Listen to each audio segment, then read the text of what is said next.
Common civil code తెచ్చి తీరతాం, ఇది తాజాగా కేంద్ర హోంమంత్రి తేల్చి చెప్పింది.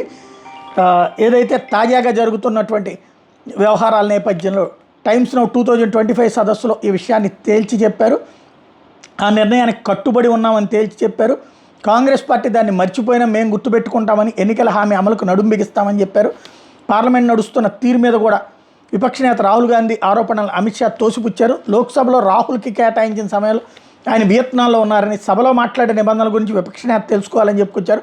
పార్లమెంట్లో మాట్లాడేందుకు కొన్ని పద్ధతులు ఉంటాయి, అంతేగాని కాంగ్రెస్ పార్టీలో కుటుంబంలో మాట్లాడినట్టు ఎప్పుడంటే అప్పుడు కుదరదంటూ స్పష్టం చేశారు.